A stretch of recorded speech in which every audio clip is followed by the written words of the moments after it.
So on the topic of unity, you know, we have these three values: freedom, prosperity, and unity. And we talked a fair amount about freedom and how it's diametrically opposed to the growth in government. You have more government, you have less freedom. It's kind of axiomatic. And prosperity goes with that. But unity is its own topic, and I've spent the last few months talking about why there's disunity in the Republican Party. And it's because there are some Republicans that actually want to see government grow, and then there's the rest of us who would like to actually see limited government. And yes, very much. Yeah, it's not my thought, but I stole it. So there's a natural tension within our party, and so when the big government folks say, we want unity, we all hear that as, yeah, you grassroots people sit down and shut up, we don't want to hear from you, right? And so we don't. So I talk about that regularly, and I have. Tonight's different. We have had some things going on, let's just put it that way. And tonight I'm going to talk about something a little different. Yeah. So we've had, this last month has been really, ever since Trump 2.0, I wake up every day and I think, well, this is new and different.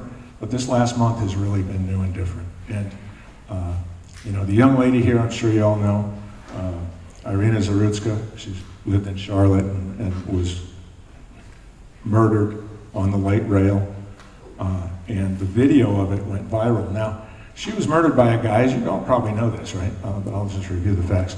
Murdered by a career criminal. He'd been arrested by the Charlotte police 14 different times, but it's catch and release, right? Because it's Democrat city, that's how they roll. And it's not just in Charlotte, it's everywhere you see a big blue city. It's cashless bail, they get in and they get out. And that's just how it works. Well, in this case, it cost this young woman her life. She's just coming home from her pizza job, getting on the light rail, looking at her phone. Guy comes up behind her, stabs her in the neck, she bleeds out on the train. And it's all on security video, and it went viral. And now, it's not because it's an unusual event. The Democrats have been letting people out, career criminals, letting them out to terrorize their communities. It just happens over and over, but this one caught the imagination of the people. And so there we were dealing with this, and the magistrate who let her out, or let him out again to perpetrate this crime. And we were about 2 weeks into that, and then we have Charlie Kirk. And I'm Catholic, by the way, all right? So in the Catholic tradition, 2,000 years, we have what we call saints. And these are people whose lives are exemplary with regard to their dedication to the faith. And the prototypical saint over 2,000 years meets their end through martyrdom. Not everybody, but a lot. If you read about the lives of the saints, the number of them who've been martyred for their faith is significant. Well, it's safe to say, oh, one other feature, and just about every time that happens, it inspires another group of people to convert to the faith. Well, we have a martyr here for his faith. He was a man, he was unapologetic with regard to his Christian faith. And it's not a revival meeting, folks, okay? All are welcome here. But this is the truth. And so, and the truth will set you free. So, he's a legitimate martyr, and I don't know how many of you saw the memorial service the other day. Spectacular. I mean, all around the world this was displayed, and the anecdotes of people going to church for the very first time, or hadn't been in 20 years, or picking up a Bible as a result of this assassination, this martyrdom, has been amazing. The other thing that's been amazing has been the Democrat reaction to this. Now, I try not to spend a lot of time on social media, but I do spend some, and all I've seen for 2 weeks has been Democrats cheering the assassination of this young man, this young father and husband. It's disgusting, and it's just over and over and over. Now, the good news is, with regard to that, that they're dropping the mask and they're showing us who they are. And that's useful for us to see who they are. And I would simply observe that the number of teachers, the number of public school employees, university employees, public employees, military people. I even saw a Secret Service guy. Now that's kind of scary, Secret Service guy celebrating the assassination of Charlie Kirk. However, again, there's a saying in systems work, if you want to learn about a system, try to change it. Well, Donald J. Trump has been changing the system, and it's fighting back. And we're seeing exactly what that is. So one of the things that's been happening is a lot of the leading Democrats are saying things like, well, you guys need to turn down the rhetoric. Donald Trump needs to turn down the rhetoric. And then they call us a Nazi. Like in the same breath. For you Clemson fans, I'm sorry about what's going on with the football team. Anyway, so there are calls for unity with these folks. Now, within our party, we hope to be able to persuade enough of our members who might be, for whatever their own reasons are, favor more government as opposed to less government. But with this crowd, what does the Democrat Party stand for these days? Now, this is just off the top of my head. Folks, I could do an hour and a half on this topic. I'm not going to subject you to that. But, well, for one thing, stolen elections, right? 81 million votes? Yeah. We're going to hear some more about that. What else do they stand for? Open borders, right? Everybody come in. And not with the $1 million gold card for a visa, like, Donald Trump just announced, but, your worst offenders, they're emptying, as he would say, they're emptying the prisons, right, and sending them to us. They're pro-criminal and anti-law enforcement, right? What do they want to do? Defund the police. This is exactly how, this young lady came to her demise. And again, that's a story we hear over and over again. This is practically the Democrat Party platform if you look at what they do, not what they say. Infanticide, of course, right? Famously, they had an abortion vehicle outside the Democrat National Committee convention last summer. It's practically a religious sacrament for these folks. Gender indoctrination of our children, right, and grandchildren. And this is through the schools. I'm sorry, and I'm sure there are some fine teachers out there that want to do the right thing, but there are a lot of them who don't qualify for that. Sexual grooming of our children. I mean, right now, we've got the library board, not even the school libraries, but the library board fighting tooth and nail to get the sexual material out of the library, out of the children's section of libraries. ACLU coming in hot with a lawsuit, right, to keep it in there. It's insane. What else? They celebrate violence and assassination. Well, again, we're just seeing this all over the place.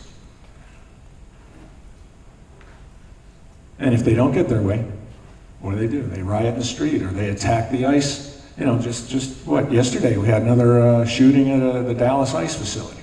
This is today's Democrat Party. They want to unite with us? No, they don't. And of course, as always, ever more government, and therefore more graft and less freedom. And by the way, admittedly, we have some in our own party who agree with some of these things, the more government being one. But it's not our brand, right? If you go look at the South Carolina State GOP website and look at their principles, one of them is limited government.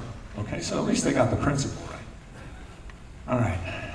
And hostility toward Orthodox Christianity, not the atheist version, Orthodox Christianity and the USA.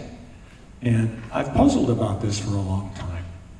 I don't know how many of you remember 2012 when the Democrats had their national convention and they had a floor vote of removing the word God from their national platform altogether, right? Right? However, Barack Obama, because he had a bit of sense with regard to politics, insisted they put it back in. But by golly, they voted it out on the floor. they're very hostile to our faith. And why is that, okay? And why are they so hostile toward our country? Because right up front in the Declaration, right, we hold these truths to be self-evident, that all men are created equal, okay? And that they are endowed by their Creator, right, with certain inalienable rights. And that's the rub for them, is because our rights, we believe, and it's in our Declaration of Independence for starters, our rights come from God. They don't come from man, they don't come from the government, and that's the bone they have to pick with us, because they are, and by the way, I'll make the case, there are some folks who vote Democrat for their own reasons who are faithful Christians. They just haven't figured it out yet. They haven't realized that their party has left them. So,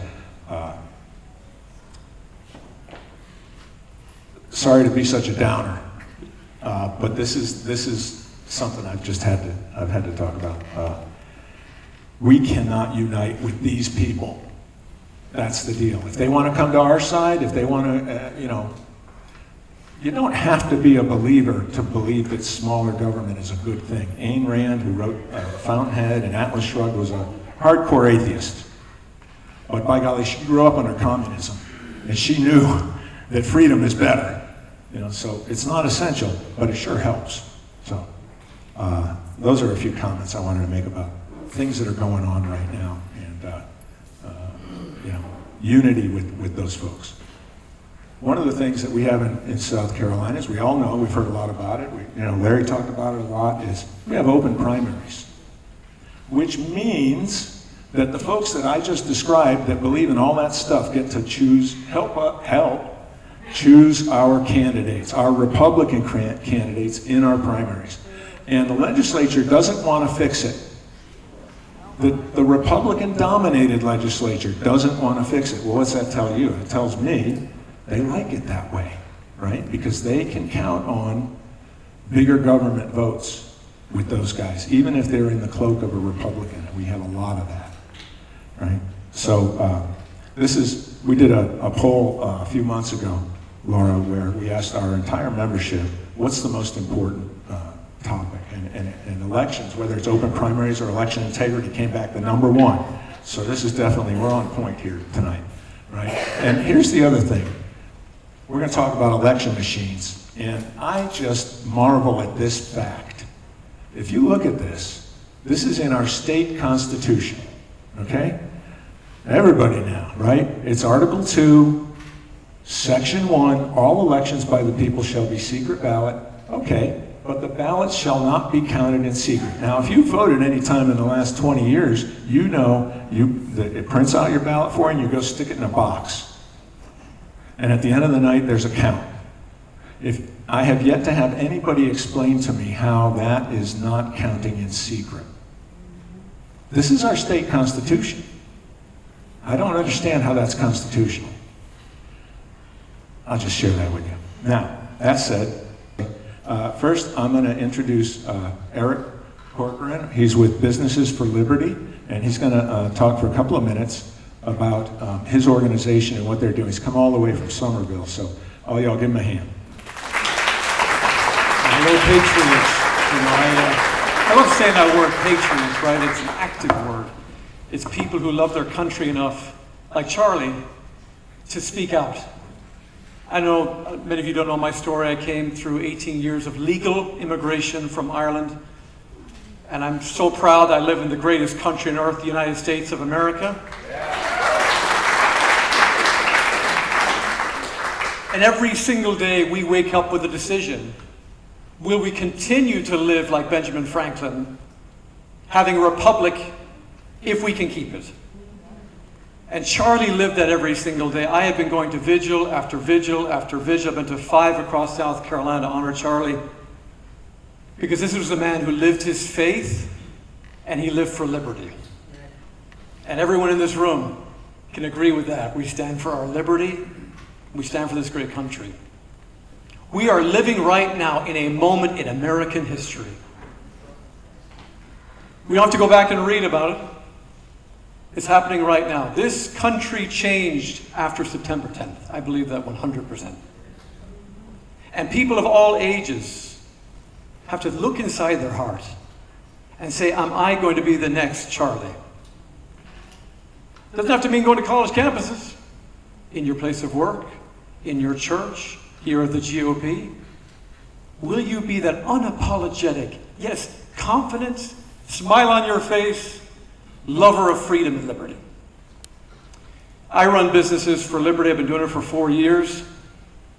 My passion is very singular. We're building a patriot economy of business owners who are unapologetically pro-life, pro-liberty, pro-history, pro-Second Amendment, and America first. See,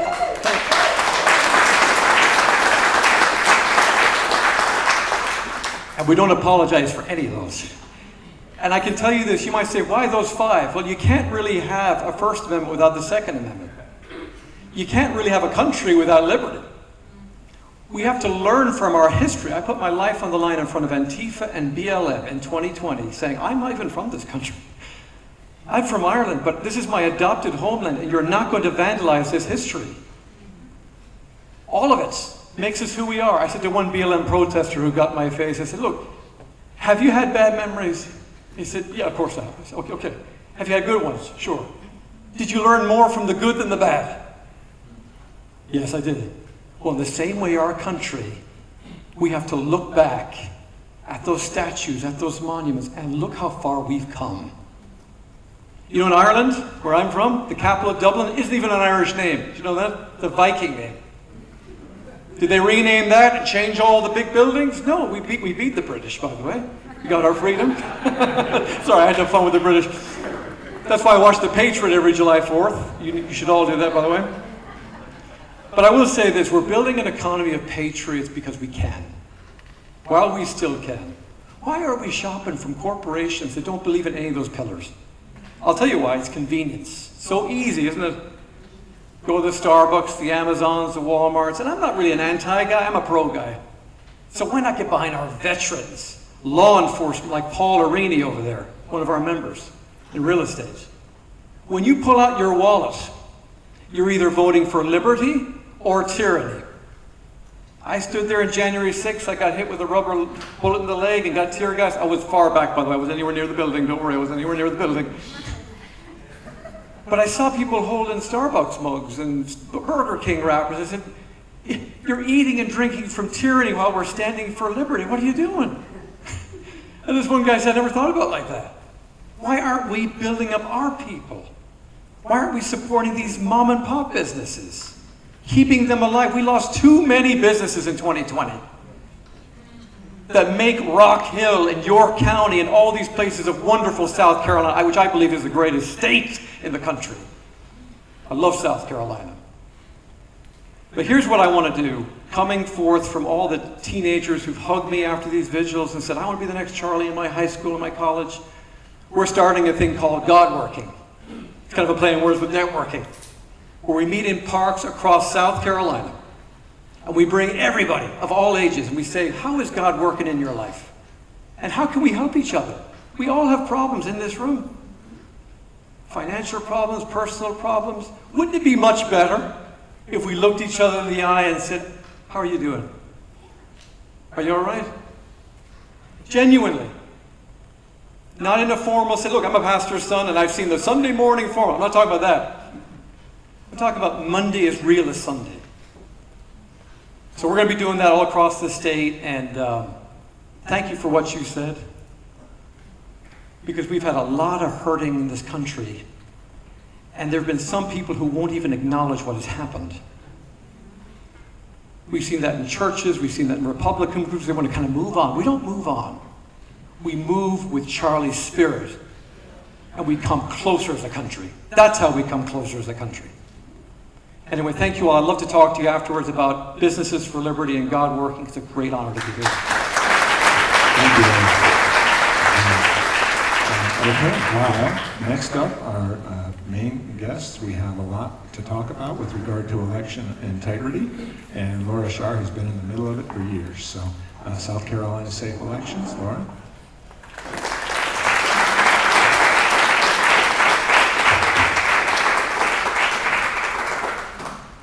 love York County. You guys are so awesome. I can't tell you how thrilled I am to be here. Julie and I would like to thank all of you for attending tonight, to listen to us about what we're gonna say, all these lovely, interesting, and salacious things about election integrity. Now I have to say too, and I'm not kidding, I've traveled to about over a third of the counties in this state. And don't tell anybody, but you guys are my favorite. And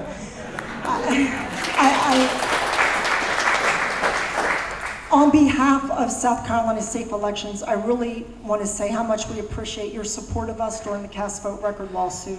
It meant so much. It was a God moment for us, truly, because it's really hard emotionally, and when you get that support from people, it was so touching, and it kept us moving.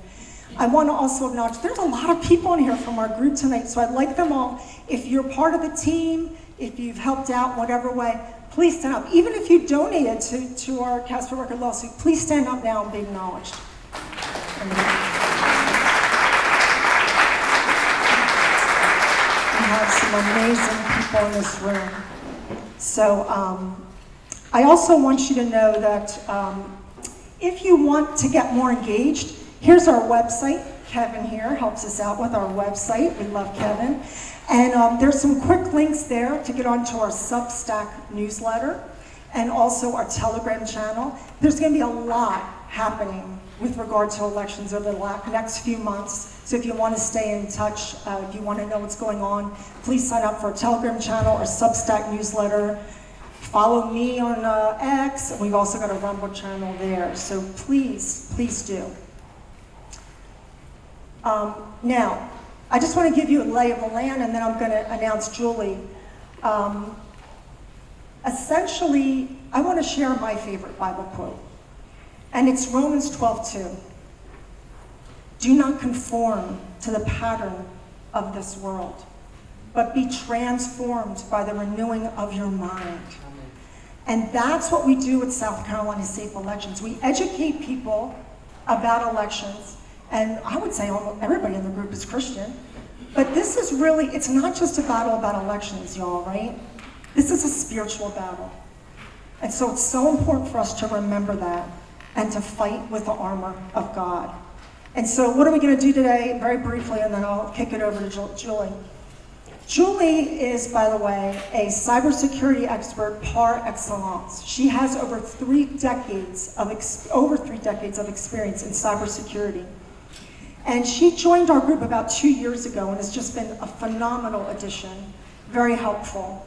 And she's going to talk about why electronic voting must be abandoned altogether. And I've worked really hard with many people in our group as well as across the nation to develop a white paper about that and also an executive order for President Trump. We've been very, very, very busy. And so a lot of you, I know, are on board, but some people still are clinging to their computers and phones, and I get it. It's what's comfortable to us. But our phones and our computer have far better security than our election systems, and Julie, I'm sure, will address that. Then I'm going to talk about, well, if we had to get rid of the electronics, as well as other things like mail-in voting and early voting, then how do we attain the gold standard? I'm going to mainly focus on the counting piece, which is the third phase of elections. And then we are all going to learn very quickly, you're going to see how easy this is, how to hand count an actual election. We're going to count about 50 ballots. So you're all going to have the opportunity to see this simple, inexpensive way to count ballots. So without further ado, Julie Baker is going to take the stand, and she's going to talk about electronic voting. Nope.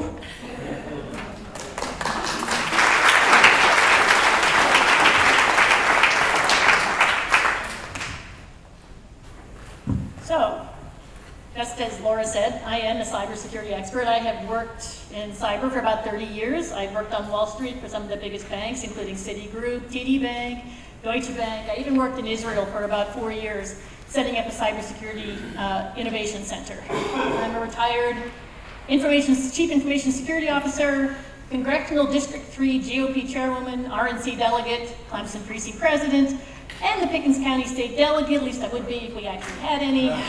So board member of the South Carolina Republican Assembly, and I do want to tell you about why electronic voting really, really sucks. So I'm just going to leave this slide up there. It's going to be hard to see, basically, from where you are, but it also going to give you a good idea of the complexity of these things. But electronic voting basically means anytime you're going to be using computers to cast votes, count votes, everything in between. Terrible idea, has been from the very beginning.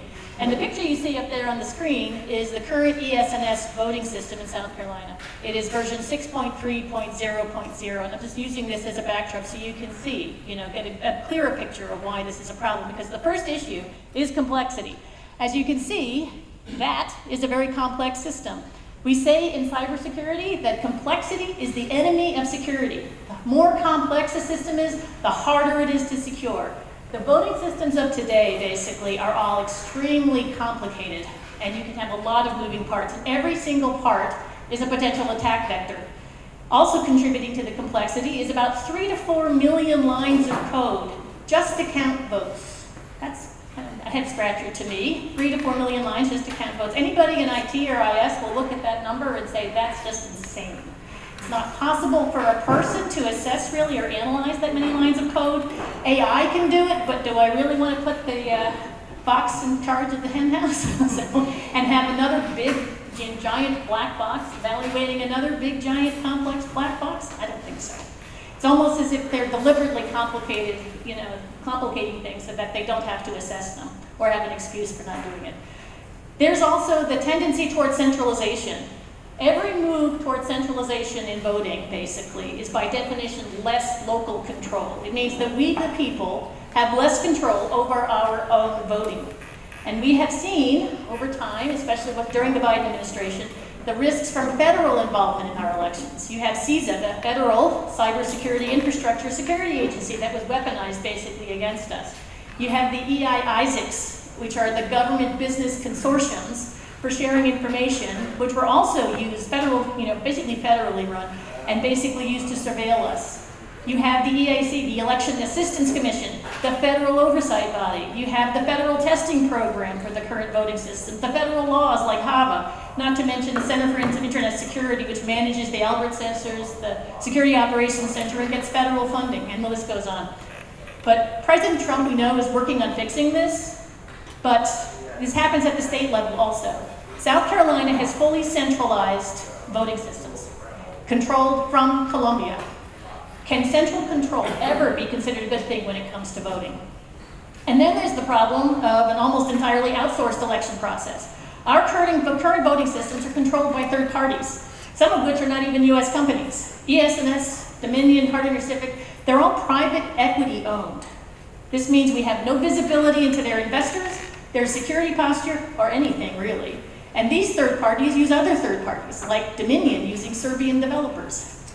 What are the risks from a fully outsourced process? And again, like centralization risks, how do we still have local control of our elections? We don't. Next, these systems are very opaque. There is really no transparency. Current voting systems, as I mentioned, are black boxes. In practical terms, this means that we have no access to the source code. We cannot open the machines without paying $25,000 to see what hardware is inside. We have no ability to test them or security assess the code of the hardware ourselves. And is there a cellular modem inside? Who knows? We don't know. Sexually, because we have no idea what's under the hood. Voting companies also make it extremely difficult to get cast vote records, audit logs, and you can't FOIA them because you can't FOIA private companies. So how can we trust what we can't see and what we can't audit? Lastly, electronic systems are extremely vulnerable. Software can be programmed to do just about anything, and it can be manipulated on the fly, and you would never know. It's also inherently vulnerable. Developers write code, they make mistakes. And every mistake is a potential weakness and something that a bad guy can basically exploit for unauthorized access. Every time software is changed, new vulnerabilities are introduced. And even supposedly air-gap systems can be compromised via USBs with malware. This means it is not possible to have an electronic system that is 100% secure. It is just not possible. So it means that electronic voting is irredeemably bad. So the question still has to be asked, is there any way this can be fixed? We know there are rumors right now that President Trump and Elon Musk have discussed the possible use of blockchain. in voting to try to fix these issues. There is also a mobile system, a mobile voting system that's currently being developed right now that they're hoping to use for the midterms. So, can these things actually help us fix these problems? Wrong way. This way. Okay. Blockchain. So, can blockchain help us? And that's a picture of a blockchain ecosystem, basically. What is blockchain? And I'm just going to give you a very high-level description of what a very complex thing it is. It is a decentralized, meaning spread over lots of computers with no central authority, fully public, transparent, secure, immutable, what's called a digital ledger. It records transactions, whether they are financial transactions, votes, or anything else. It is heavily used for cryptocurrencies like Bitcoin and Ethereum, but it's also being widely adopted for real estate and financial transactions and other use cases. It sounds wonderful. These characteristics make blockchain very appealing for election integrity activists. Who wouldn't want a simple, secure, immutable, fully transparent, decentralized system for voting? I mean, who wouldn't want that? You don't want the ability for some central authority to put their thumbs on the scale. But there is nothing new under the sun. When you look at this picture, it is highly complex. And this is only a very high-level picture of an extremely complex ecosystem. Everything that talks to that blockchain, everything that sits on that blockchain, all the third parties that interact with it are all vulnerable to attacks. You think that's transparent, you think that's fully decentralized, but the problem is that with blockchain, it's all in the implementation. Blockchain can be public, which means everybody can see everything the way it's supposed to be, or it can be private or hybrid. It can be fully distributed, like a pure distributed blockchain like it's supposed to be, or it can be fully centralized. It can be permissioned, where only a few can write to the blockchain, or permissionless. So there's a lot of ways you can implement blockchain. And every single one of them will potentially detract from the pure blockchain. And it's never just about the blockchain. It is the blockchain ecosystem. And also, don't forget, it is all code. And you have code, even in the hardware, there is code. So one of the things you have to realize that it is also equally vulnerable. There are real-world examples, and I mean hundreds, if not thousands, of real-world examples of successful attacks against blockchain. There are just too many examples for me to even mention, but I will mention one, Bybit, which was in February, $1.5 billion stolen. So major, major attack, and that's the biggest one to date, but there have been hundreds of others. So it is not a cure-all. And the fact is, where the money is, the attackers are going to come. And equally true, where the votes are, the attackers are going to come, and the nation states. So I do not believe that this option is for us. What about mobile voting? Wouldn't it just be amazing to be able to vote from your phone? There is a nonpartisan group, quote unquote nonpartisan group, funded by Tusk, that's called Tusk Philanthropies, that are developing a mobile voting system that could potentially be used at the midterms. I'm just going to give you a few highlights about it. The folks behind this are not nonpartisan. They are on the left, or they are people who support the left. So, in their own words, they are not building a system that is more secure than the current systems, but one that is just as secure as the current systems, which is not secure at all. The cryptography has strong ties to the NSA and DARPA, not to mention Microsoft. I'm not so sure that's such a great idea. There are foreign third parties involved in the development of this product. A Danish company is doing a lot of the development for it. It's every bit as complex as the current voting systems of blockchain. They claim that you can view your ballot all the way through the process and is fully transparent, at least until all those ballots get copied over to their air-gap system for final printing and tallying. And even if they are showing it to you all the way, how do you know that's actually the one that's being tallied? You don't. It's still vulnerable software with weaknesses that can be attacked, which leads us to the real kicker. It is meant as a replacement for the current mail-in voting system that our president is trying to get rid of and that we all hate, basically. Let me quote you from their FAQ. The technology we have developed mitigates the risk of voter fraud by following the same process used for mail-in voting. They admit it freely. They are trying to get this basically in place. They're planning. They know that President Trump is gunning for the mail-in voting. They know this. So they need a solution.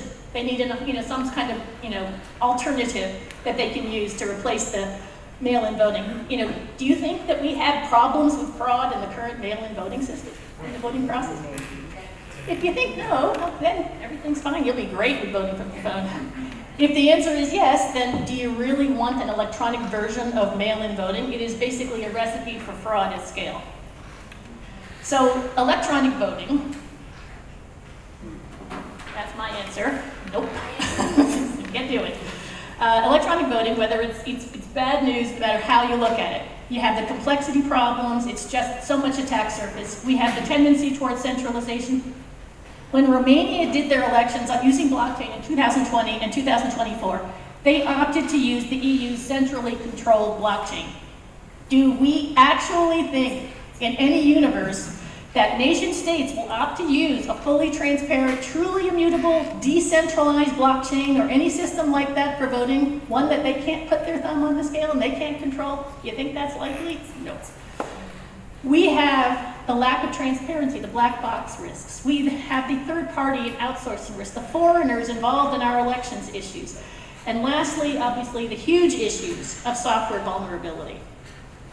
Basically, it doesn't matter what you're using, software, hardware, all software has bugs, all hardware has bugs, attackers know it, they exploit it, and history proves this by the sheer volume of attacks. It's the reason I have a job. So, there is nothing new under the sun, and in the age and rise of AI and quantum computing, all bets are off. There's not going to be any secrets left in this world, and just think about this. Banks put aside, for fraud losses, tens of millions, even hundreds of millions of dollars. They buy cyber insurance. Why do they do this? Because knowing that a breach is coming, it is not a matter of if, it is a matter of when. Nothing is 100% secure and never will be, not as long as humans are coding, and even when AI is coding. How much fraud can you tolerate in an election? When it comes to elections, you only have one shot. You have to keep the bad guys out 100% of the time, 100% prevention. This is not even possible. I'm just telling you as a cyber expert who's been in this business for 30 years, it is not possible. So let's be clear. Blockchain and mobile voting, very cool, very innovative, but they still have the same issues that our current voting systems have. These issues are endemic to electronic voting. It is irredeemably bad. It allows for cheating at scale, and it is not possible to fix it. So I basically say, nope. No to blockchain, no to mobile voting, no to all forms of electronic voting, yes to paper, yes to hand-marked, hand-counted paper ballots, and that's my opinion. I'm resting on it.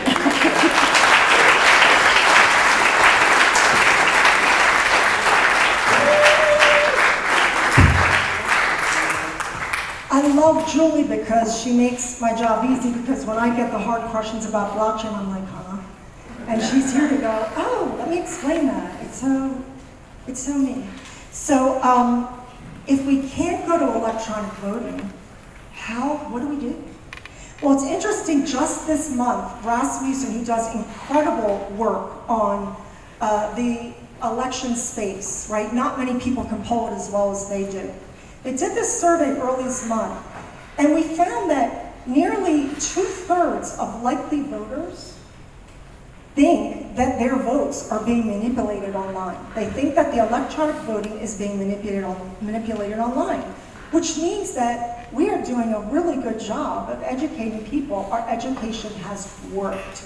And in fact, I think it's 40% it ends up being, 40% of people prefer paper ballots. So that is very good news. And it also means that people are going to be more amenable to this hand-marked, hand-counted paper ballots when Trump comes out and says, no more electronics. What was interesting about that survey, too, was this was the majority opinion across all demographics and all party affiliation. So that's a good sign, too. You're not going to have people going, well, yeah, I think that electronic voting is fine. I mean, that's pretty amazing as well. It used to be the Democrats were kind of into that electronic voting, but it's interesting when their guy or gal doesn't win, they kind of change their mind. So the people want paper. So let me give you an update on what's happening behind the scenes. We've been working really closely with some people who are going to the White House pretty frequently. Back in March 25th of this year, President Trump signed an executive order 14248. And you can go and read that at your leisure. I will give you the Cliff Note version. So first off, Trump said, I want to make sure that there's citizen verification. So before you register, before you vote, you need to proof that you're a citizen. And I also want to make sure that there's access to really good systems. So I want the federal systems talking to the state to make sure that we can check our records and go, okay, yeah, verifying the citizenship, verifying the Social Security master death database to see if someone's alive or they're dead. And that should be done on a routine basis. He also wanted the Department of Homeland Security to review the voter roll maintenance. How many people of you are aware that DHS has asked South Carolina for those voter rolls? Okay, let me bring everybody else up to speed. Gee, I wonder why they asked South Carolina. So, they went to South Carolina, asked them for those voter rolls, and our SEC, South Carolina Election Commission, said, nope, not gonna get them. Very interesting for a red state that's fairly conservative and supposedly transparent, but we know better. So there was a lawsuit, and ultimately, Harmeet Dillon at Trump's Department of Justice office, she's an AG there, she prevailed. So those voter rolls should be going over. Now, the interesting part that maybe I won't get into all the details, but let's just say for those of you who don't know, the election director of the Election Commission was fired last week. His assistant deputy director was also fired last week. This involves, well, let's just say sex, lies, and audio tapes. And I will leave it at that. So if you want to find out more, I would Google Howie Knapp. So I will leave it at that. I don't want to get into the specifics because it gets a little interesting. But needless to say, our state is not a transparent state. We have been struggling and we have dealt with what Harmeet has been doing for 5 years. And it's frustrating. They are not respecting the Freedom of Information Act in our state. So I'm glad that Harmeet was in it. She certainly got a heads up from me. So I'm glad that they're making a hay there. Now, there are some other things there as well, but the big thing I wanted to go, because most people don't know about this either, because the news has not covered this. What Trump also did as part of that executive order, he said, and it's right up there, it's underlined, voting systems should not use a ballot with a barcode. And he asked the Election Assistance Commission, I want you to amend your voting standards, your voluntary voting system guidelines. Y'all might not realize this, but we currently use standards that were put in place in 2005. That was before the iPhone was put into marketplace. Think about that. The system you're voting on is adhering to system guidelines from 2005. Now, the VVSG 2.0 standards came out in 2021. Now it's 2025. It's been about 40 years since then. You think maybe they've been moving on to that? Nope.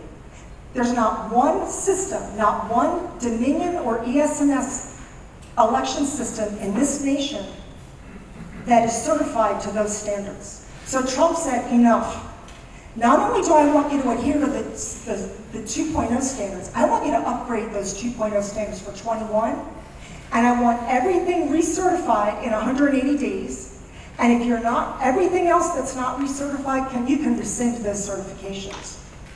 Well, 180 days was up Monday. Monday.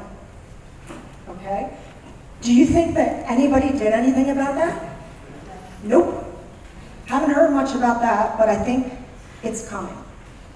So there's some other things there, but I just wanted to highlight that. Now, here's what our ES&S ballots look like when you vote in person and you vote with the ballot marking device, the express vote machine. See those barcodes up there? That's what the tabulator reads. They don't read the name. You look at those names and go, yeah, I voted for James Schmo and John McGillicuddy, but the tabulator's reading those barcodes. And so my question is, if Trump is saying this and he wants people to adhere to this, are we even going to be able to use those machines for the midterms? I'm thinking probably not. And granted, there are some lawsuits now flying, but are they going to all defy this EO? Looks like it. So here's the response from the Brennan Center. You know, good old John Brennan used to work for Obama. Here's what he told everybody. Okay, in terms of the voter registration, a proof of citizenship, don't change your voter registration practices. Just don't do that. Oh, and regarding data sharing, we urge you not to share sensitive data with the feds. Oh, and by the way, don't change anything about your voting systems and basically just defy that executive order. And that's exactly what they've done. They're poking the president. So a lot of people will say, well, and even our recently fired election director, this is a Dominion problem. ES&S is fine, because we do hear a lot about Dominion. But realize that these are all situated on a very similar operating system. They're all derivative of the Smartmatic operating system, which was developed in Venezuela. So, and this is where they tested and perfected the vote fraud. So this is what, I want to give you specific examples though. So my colleagues in Texas, their state wanted to do a certification of the 6.3.0.0. That's our system, same system. So they took their engineers in there and they said, let's do a hash validation test. Now, and you probably know what this is. They go in, and if I'm wrong explaining this, you and Julie can correct me, but they want to know if anything has changed with that system since it's been certified. So it has certain lines of codes and certain configurations, and so they say, okay, let's see if anything's changed, because that means someone mucked with it, right? There was some hanky-panky going on. Well, when they looked at this testing, whenever they changed something, the system was programmed such that it always said the hash testing was fine. It never failed. And they were like, uh-oh, that's not good. So when they told AAC, they were like, yeah, just no problem. ES&S can just self-certify, just move along. Nothing to see here. We're also finding instances across the nation of uncertified and leased components. For example, like laptops that are not part of the certificate of conformance. That's a no-no. That's not the way it's certified. You shouldn't be using these leasing. You have no idea what the security protocols are of something you're leasing. And finally, we do believe there are modems, and that we have found modems in other states. Of course, we can't see our machines. So what's going to happen? What's going to happen? And I honestly thought that I'd be able to deliver some good news to you tonight, and maybe it's going to happen tomorrow. I don't know. And there was, by the way, a big whistleblower tape that came out today. Tina Peters' lawyer was interviewing someone, and he talked about how they steal elections. So if you want to know more, I got to go home and study it and make some notes. So here's what I think is going to happen. We know that Tulsi Gabbard's group, they're called the DIG group, Directors Initiatives Group, is working on this feverishly. There's already been some reports that have gone up to Trump, and he's very angry. And from what I'm hearing, he and Susie Wiles and his group are very committed to election reform. They do want to get rid of the electronics, and that means no tabulators, no ballot marking devices, no electronic poll books. And they also want to get rid of mail-in voting. Now, when I say mail-in voting, the traditional definition of that is you can't just mail every registered voter a ballot. That's insane, right? They'd have to request it, and request it for a good reason, and it might have to be validated or whatever. So very minimal absentee ballot, in other words. What we are asking the president to do, and we think this is coming, is a national emergency authorization, because our states are not going to do it. Our legislators are not going to do it. They're going to have to be forced to do it. So he's going to have to call for a national emergency that says, we know that these machines are vulnerable. There's evidence that they've been tampered with. I'm paraphrasing about what he's going to say. These are weapons of vote destruction that other foreigners have used, and with domestic help, to steal elections, and therefore, no more electronics. So that's got to happen, and it's got to happen like yesterday. So, am I a little bit frustrated? Yes. Am I a very impatient person at this point? Yes, after 5 years of patience. But this is what I think is going to happen, and it will happen soon. So what do we do? And that's why we're here tonight. We move to the gold standard. So the gold standard white paper is something that myself and my colleagues have written. It's on our website. It gives a detail of how to re-engineer the entire election ecosystem. Phase 1 registration, and by the way, we're probably all going to have to re-register in person, but that's, the price of doing this right. Voter validation, won't be electronic poll books, it'll be paper. Tabulation, which is the marking and counting, and then reporting. Tonight, we're going to mainly focus on the tabulation part. The other parts you can read in the white paper that we wrote. But we have to go to small precincts in order to do this, because we're using people, paper, pens. And right now, the South Carolina law our law says the precinct shall be no more than 1,500 people. So let me guess, just let's have fun, let's raise our hands. How many of you think that our state is conforming to that law? Oh, there are no hands. Okay. So let's see how York's doing. Okay, we'll get to this. This one wasn't. Okay, this is York. You're in the top 5. So all of these counties were counties with over 40% of precincts that were non-compliant. So in York, 59% of your precincts, and this is as of the date of 11/24, when we have a voter roll, have precincts that are over 1,650. We gave a 10% buffer, so 1,500 plus 10 is 1,650. So let's see who the main offenders are. You want to see if it's your precinct? Look at this. We have over double, and in the case of Fort Mill number 2, anybody there? We have over triple the amount of electors that are required by law. This is probably why you're standing in line. And this just irks me. We need to get back to those smaller precincts. They're defying their law right now. So let's go back to, what I want to say is that we've spent a lot of time perfecting how we tally votes in person. So it's simple, it's quick, and the errors are taken care of quickly. We spent time at my house, about 30 to 50 people doing this. We've done we've gone to virtually, we've done tests. We've tested this in South Dakota, Wyoming, Minnesota, Florida, South Carolina, Pennsylvania, and we've tested things as silly as the color of pens, the style of the tally sheet, counting by race or by ballot. I mean, ton of variables, many of them are in our white paper, but we really feel like we have a good, productive system. So let me talk about it, and then I want everybody to get a partner. Everybody partner up if you want to do this, because you're going to try to reconcile with your partner.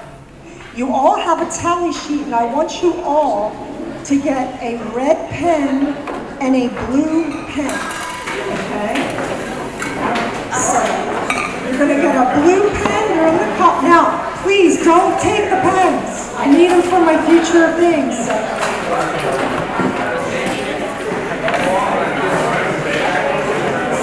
Notice there's a 4-person team. Now, in real life, there's going to be a bipartisan team. So let's say blue shirt's Democrat, apricot shirt, red shirt, pink shirt, that's Republican. Republican, Democrat. They're going to be 2 callers on one side and 2 talliers on the other. You guys are just going to be talliers. That's why you have your tally partner. Now, the table should be big enough that they can spread out comfortably. We want to have, now, in real life, we're most likely going to have a scanner somewhere here to scan a batch of ballots, or a camera mounted on, like a little cell phone camera mounted on top of where the ballots are being reviewed, so that we have some sort of redundancy. Because we don't want to have a precinct where you have just 4 Democrats, or there's no observers there, and they're cheating. So somehow you have to capture the ballots, but it's not going to be anything that's super, can be fraudulent. So we're going to have batches of either 25 or 50. I personally like 25. So let's say we just scan that 25 batch. We're counting by race, not by ballot. We found that's much quicker.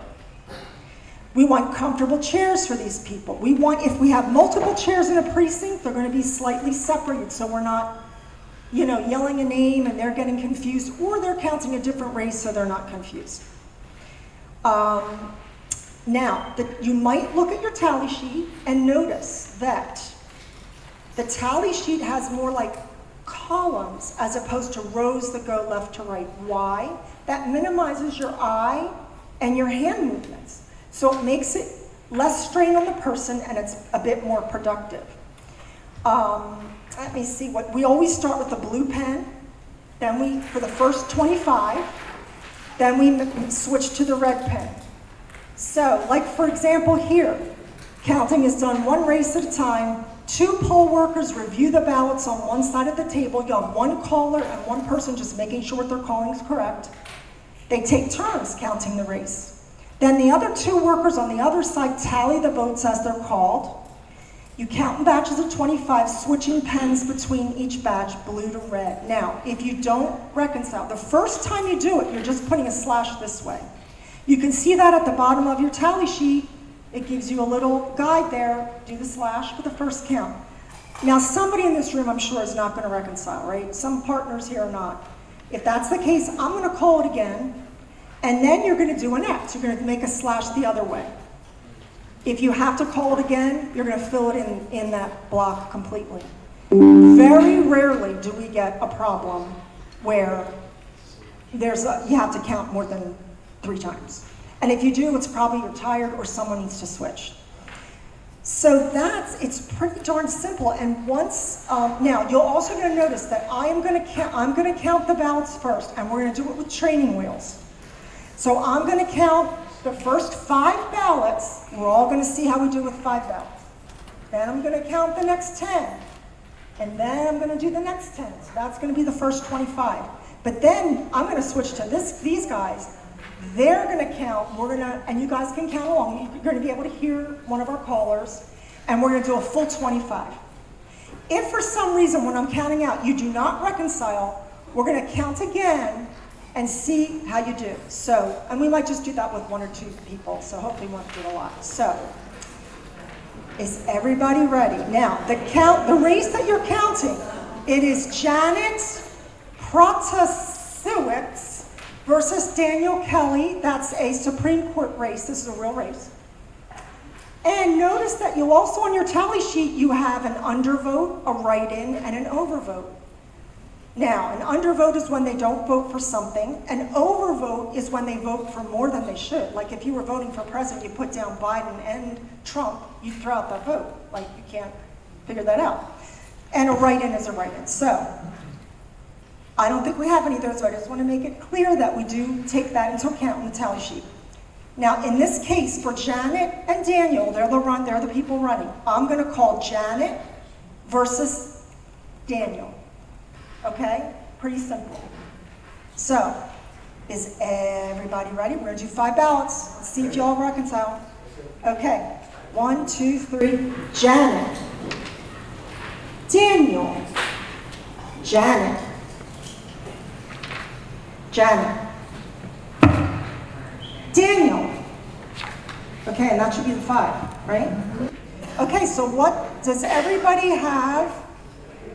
You should have 3 for Janet and 2 for Daniel. Does everybody have that? Does anybody not have that? So we have absolutely no errors in this room. We're doing well so far. Okay, so let's do 10 now. Let's do 10 now. Everybody ready again? Same color pen because we only switch with every 25, but good question. Any other? You're just adding to this. You're keeping on going. It's cumulative, right? Everybody ready? Do we have an error over there? Everybody good? Is everybody ready? Okay, so now we got the sixth ballot. 1, 2, 3. Daniel. Janet. Janet. Janet. Janet. Janet. Janet. Daniel. Janet. Janet. And that should be that end of that section. So let's check. You should have a cumulative 11 for Janet and 4 for Daniel. Does everybody get that? Did anybody not get that? Because we'll recount. We'll show what happens when we recount. No errors. But I see people talking over there. We get errors? We can recount. Ken, do we have any errors over there? Ken, Beck, any errors over there? Do we need any errors over there? They're fine. Okay. So we have a team. I just wanted this to know. We have a team. We have about 100 people here, maybe over that. We haven't had any errors thus far. Yeah, we have one. Oh, we have one. Okay. So let's do it. Let's do it to show what we do when there's an error, because that's important. So with that batch, you had an error. Okay. So let's recount that batch. Let's go over to that gentleman. Let's recount it. And you guys all take a rest.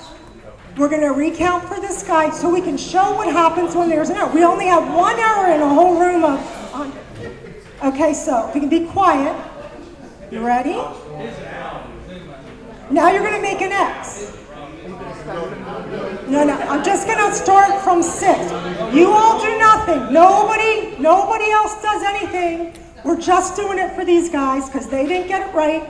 We're going to start with this now. We're going back to the where you start. We're going to breach the security. So it's a little tough. So what we're starting with is where Janet was at 3 and Daniel was at 2. I completely. Messed it up. Okay. Well, what I did, I went down. Oh, you didn't go. Oh, okay. Never mind. It's okay. You might need another sheet. You said it was in columns, so No, it's numerical though. So okay. With that in mind, let's continue. The only reason we had an error was because he counted the wrong way. Okay. It was Common Core. It's okay. Let's just continue counting then. This will be the 15th ballot. We're going to go to the 15th to the 25, so everybody participate. Now, one thing, did you guys notice that I changed the tone of my voice? Yes. That's to help you know that something else is coming. So, for example, if I had a write-in or an undervote, I might pause. Janet, undervote, like pause, undervote, yes. This is now 16. I'm sorry, you're right. This is now 16. Thank you.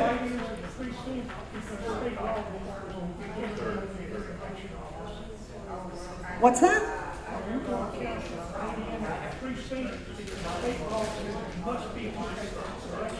You're just writing the write-in as a number. If it exceeds the amount, that's a separate issue. I can talk about it later. That's not important. Normally, they ignore the write-ins anyway. They really do, but okay. Okay, we're going to start with ballot 16. We're going to do another 10. So we're going to go to 25. So let's see if we have any errors. Is everybody ready? Yep. Okay. Janet. Daniel. Janet. Janet. Daniel. Janet. Janet. Janet. Daniel. Janet. You should have 18 Janet and 7 Daniel. Oh my gosh, no errors. But wait a second, because all I hear from the legislators is it takes too long, human error. Oh my gosh, there's going to be so much error. We have 100 people and you guys didn't make one error.